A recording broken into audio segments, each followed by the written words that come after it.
साथियों नमस्कार। आज एक सुप्रीम कोर्ट का एक फ़ैसला आया है, उसके बारे में कुछ बताने के लिए, उसका बारे में थोड़ा सा आपको कहने के लिए मैं आया हूं। और आज ये निर्णय बहुत ही महत्वपूर्ण निर्णय है और जो हमारे नए कानून लागू होंगे उनमें भी इसमें कोई बदलाव नहीं है। ये पुराने एक सेक्शन के ऊपर है, सेक्शन 306 आईपीसी पे, और इसमें भी वही सब है। और इसमें एक और जो महत्वपूर्ण चीज़ है, जो सबूत हम कहते हैं, भारतीय साक्ष्य अधिनियम 117 नए कानून में और पुराने में 113A, तो दोनों में कोई बदलाव नहीं है। तो जो ये सुप्रीम कोर्ट का ये जो ऑर्डर है, ये जो निर्णय है, ये आइंदा भी लागू रहेगा। ये एक मामला 30 साल पुराना मामला है, जिसका टाइटल है Naresh Kumar versus state of Haryana. और ये मामला है कि 30 साल पहले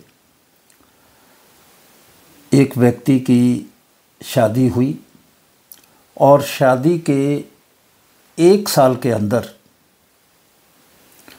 उसकी पत्नी ने आत्महत्या कर ली, जिसमें उसको 113A जो सेक्शन है और अब 117 हो गया है, उसमें एक प्रजम्पशन है, यानी कि मानना है। उसमें ये मानते हैं कि शादी के 7 साल बाद में 7 साल के अंदर अंदर यदि कोई व्यक्ति अपनी पत्नी के साथ में क्रूरता कर रहा है, क्रूअल्टी है, पहले से चली आ रही है, और क्रूअल्टी जो है वो 498A आईपीसी में जैसे डिफ़ाइन की गई है वो है, और 7 साल के अंदर है, तो ये मान लिया जाएगा कि उसकी वाइफ ने उसके उकसाने पर ही आत्महत्या की गई है और उसको 306 आईपीसी का दोषी माना जाएगा। तो इस आधार पे 30 साल पुराना ये जो केस था, इसमें उस व्यक्ति को जो डिस्ट्रिक्ट कोर्ट था, सेशन कोर्ट था, उसने दोषी पाया। वो हाई कोर्ट चला गया, हाई कोर्ट में भी उसकी अपील को खारिज कर दिया, और इसके बाद वो अब सुप्रीम कोर्ट आया। सुप्रीम कोर्ट ने उसकी जो अपील थी उसको मान लिया और उसको बरी कर दिया। सुप्रीम कोर्ट का कहना था कि मात्र ये मान लेना कि 7 साल के अंदर अंदर उसकी पत्नी ने आत्महत्या की, ये काफ़ी नहीं, और कुछ क्रूरता हुई वो भी काफ़ी नहीं है। मोटे तौर पे उन्होंने कहा कि जब तक उसको आत्महत्या का दोषी नहीं ठहराया जा सकता, जब तक कि ठोस सबूत ना हो। ये एक बड़ा फैसला है, जिसमें प्रजम्पशन जो है, जो धारणा को उसमें 113A में है, उसको बदल दिया है। अब ठोस सबूत चाहिए। केवल छोटी मोटी जो बातें हैं उनके आधार पे 306 का उसको दोषी नहीं माना जा सकता। तो इसी की आज हम बात करते हैं। दरअसल जो अपील करता है ये व्यक्ति, इसने 10 मई 1992 को रानी नाम की औरत से, लड़की से शादी की। उसके 1 साल के बाद ही उसने जहर खा लिया और आत्महत्या कर ली। और आरोप ये था कि वो पैसे के लिए परेशान कर रहा था। अब उसके इस पे पुलिस ने 306 में उसके हस्बैंड जो था उसके खिलाफ मुकदमा दर्ज किया, उसको गिरफ्तार किया, ट्रायल चली और जो ट्रायल कोर्ट है उसने 1998 में उसको दोषी करार दे दिया। अब उसने जो ट्रायल कोर्ट का फैसला था उसके खिलाफ पंजाब और हरियाणा हाई कोर्ट में अपील की, लेकिन 2008 में उसकी ये अपील भी खारिज हो गई। इसके बाद वो सुप्रीम कोर्ट गया। सुप्रीम कोर्ट में माननीय न्यायाधीश JB पारदीवाला और माननीय न्यायाधीश मनोज मिश्रा ने इसका फैसला किया और कहा कि केवल ये माने कि भाई इसको शादी के 7 साल के अंदर ये घटना हुई, ये काफ़ी नहीं। जो उत्पीड़न है वो भी उस तरह का हो, वो भी उकसाना उस तरह का हो कि वो सुसाइड कर ले। इसको जो एविडेंस एक्ट में 113 में ए में माना गया है कि उसको ऑटोमेटिकली ये मान लिया जाए कि हाँ नहीं साहब इसी की वजह से हुआ, तो ऐसा मानना जो है, ऐसी धारणा जो है, ऐसा प्रजम्पशन जो है वो गलत है। सबूत चाहिए, ठोस सबूत चाहिए इस बात के लिए। तो अब इसमें काफ़ी बातें की। इसमें दरअसल सुप्रीम कोर्ट ने देखा कि जो मृतका थी उसका भाई और पिता की जो गवाही थी उसको अच्छी तरह से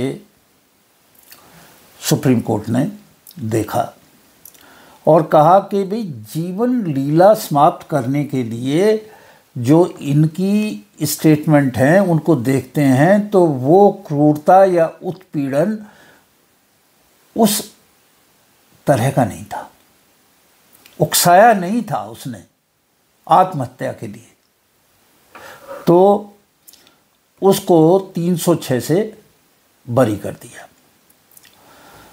अब दोनों की जो गवाही थी उसका जो मौखिक साक्ष्य है, ये निरंतर क्रूरता या उत्पीड़न उस तरह का नहीं था कि जो उसे आत्महत्या करने के लिए मजबूर कर देता। अब यहाँ दो बात है। पहली मुख्य बात यह है 113 जो है एविडेंस एक्ट 113A वो तो कहता है कि मान लेना चाहिए, कुछ भी क्रूरता हुई है उसको मान लेना चाहिए। सुप्रीम कोर्ट तक है कुछ भी नहीं, उस तरह का उकसाना, उस तरह का मजबूर करना कि वो आत्महत्या कर दे, ये जरूरी है। आप मान नहीं सकते। तो कायदे में जो प्रजम्पशन थी, जो मानना था कि ऑटोमेटिकली मान लेंगे, उसको सुप्रीम कोर्ट ने खत्म किया है। अब जो अभियोजन पक्ष था वो बार बार कह रहा था कि साहब शादी के तुरंत बाद ही इसने अपने माता पिता से पैसे मांगने के लिए अपनी पत्नी को मजबूर किया, कहा कि मैंने राशन की दुकान चलानी है और तू अपने पैसे माँ बाप से पैसे लेके दे मुझे। उन्होंने कहा भाई ये पैसा जो मांगना है, अगर मांग लिया उसने तो ये इस स्तर का नहीं है, उस लेवल का नहीं है कि उसे ऐसी क्रूरता है कि जो वो सुसाइड ही कर ले। उसके साक्ष्य भी चाहिए, ठोस भी चाहिए। और 19 नवंबर 1993 में लगभग 1 साल के अंदर उसने जहर खा के आत्महत्या कर ली। और वो कह रहे थे कि साहब ये लगातार उत्पीड़न हो रहा था, इसकी वजह से आत्महत्या कर दी, पर सबूत कुछ नहीं था। जो गवाही थी उसके पिता की और उसके भाई की, वो तो ऐसा दर्शा नहीं रही थी। ये मांगे उसने अपने धंधे के लिए पैसे, ठीक है, उन्होंने नहीं दिए। तो इसमें आत्महत्या को उकसाने की कौन सी बात थी? वो कहते भी इस पे कुछ नहीं है, जो इरादा है, आपराधिक इरादा है, वो बिल्कुल स्पष्ट होना चाहिए कि हाँ उसने ऐसा किया कि वो आत्महत्या के लिए मजबूर कर रहा था, और वो इसमें है नहीं। तो महज उत्पीड़न आरोपी को आत्महत्या के लिए उकसाने का दोषी ठहराने के लिए पर्याप्त नहीं है। इसके लिए सक्रिय कृत्य होना चाहिए, वो कृत्य बिल्कुल कि हाँ मजबूर किया है आत्महत्या के लिए। ऐसा जस्टिस पारदीवाला और मनोज मिश्रा ने अपने इस निर्णय में स्पष्ट किया है। तो उत्पीड़न या क्रूरता के किसी ठोस सबूत के अभाव में धारा 113A के तहत धारणा यानी कि प्रजम्पशन उठाकर आरोपी को आईपीसी की धारा 306 के तहत अपराध का दोषी नहीं ठहराया जा सकता। यानी कि प्रजम्पशन मानना नहीं है, सबूत लाओ, ठोस सबूत लाओ तो काम होगा, सजा को बरकरार रखा जाएगा। ये एक बड़ा अच्छा फैसला है, क्योंकि आंख बंद करके बहुत सारे लोग 306 में फंसे हुए हैं। आंख बंद की, देखा विदिन 7 ईयर्स है, 7 साल के अंतर है, ठूस दो भाई, पकड़ो और कर दो काम। ये एक बड़ी राहत है, हस्बैंड्स को बहुत बड़ी राहत है। ठीक है, किया है तो सज़ा मिलनी चाहिए, पर अगर नहीं किया है, वजह सुसाइड की कुछ और हो सकती है, जो सामान्य तौर पे थोड़ी सी भी एक बात कह दे उसके ऊपर सुसाइड कर ले और हस्बैंड फिर 30 साल तक रगड़ा खाए, ये तो ठीक नहीं है। इस बात को माननीय सुप्रीम कोर्ट ने अच्छी तरह से स्पष्ट किया। उन्होंने कहा कि भाई पत्नी या उसके माता पिता से कारोबार चलाने के लिए कुछ धन मांग लेना ये क्रूरता या उत्पीड़न में नहीं आता है। और अगर लगातार उत्पीड़न का कोई ठोस सबूत था जिसके कारण उस पत्नी ने जीवन लीला को समाप्त किया और कोई उसके पास विकल्प बचा नहीं था, तो वो बताना चाहिए, वो दिखाना चाहिए। ऐसा उसमें साबित हुआ नहीं। अदालत ने ये भी कहा कि ये जो 113A में है प्रजम्पशन, इसको सावधानी से लागू करना चाहिए। अदालत भी इसको देख के और सावधानी से निर्णय करें। जो और एक आदमी ने 30 साल तक सजा झेली, उत्पीड़न उसका हुआ, वो लगातार इस मुकदमे में पिस रहा है पिछले 30 साल, ज़िंदगी तो उसकी पूरी चलेगी। तो कोर्ट ने उसमें भी ये कहा कि देखो भाई, ये जो न्याय प्रणाली है ये भी एक सज़ा हो रही है। 30 साल तक वो रगड़ा खाता रहा, सज़ा तो उसको, हालांकि ये जो निर्णय हुआ है 10 मिनट के अंदर अंदर सारा डिसाइड हो गया, परंतु एक लंबा समय उसको जो है, एक लंबा समय उसको, हस्बैंड को ये सब दुख झेलना पड़ा। तो दोस्तों, आज मैंने यही बात बताई कि जो स्पष्ट रूप से उन्होंने कह दिया कि कोई भी प्रिजम्पशन नहीं है, मानना नहीं है, इंटेंशन होनी चाहिए कि उसने अबैटमेंट किया है, उस तरह का कि उसको सुसाइड करना पड़ा। अच्छा फैसला है। कानून प्रिजम्पशंस पे नहीं चलता है, धारणाओं पे नहीं चलता है, कानून सबूत पे चलता है, और सबूत भी ठोस चाहिए। तो ये एक अच्छा फैसला है, इसके बड़े दूरगामी परिणाम होंगे और काफ़ी लोगों को राहत मिलेगी। ये जो हमारे नए कानून आ रहे हैं उसमें भी,